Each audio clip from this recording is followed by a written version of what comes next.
আসসালামু আলাইকুম এভরিওয়ান, সবাই কেমন আছেন? আজকে হঠাৎ তেলের পিঠা খেতে ইচ্ছে করলো, তাই ঝটপট করে বানিয়ে নিলাম। ভাবলাম আপনাদের সাথেও একটু শেয়ার করা যাক।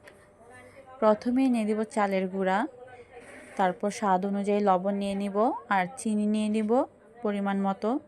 তেলের পিঠা গুড় দিয়ে রান্না করলে বানালে বেশি ভালো হয়, কিন্তু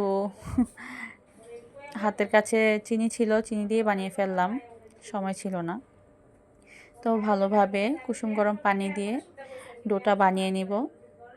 বানিয়ে তেলটা গরম হতে রেখে দিব। যখন হালকা গরম হয়ে যাবে তখন ডোটা একটু করে দিয়ে দিব।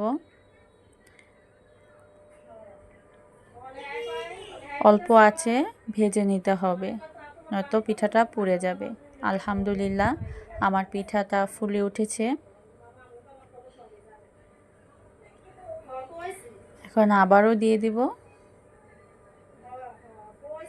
আলহামদুলিল্লাহ, আমার এই পিঠাটাও ফুলে উঠেছে।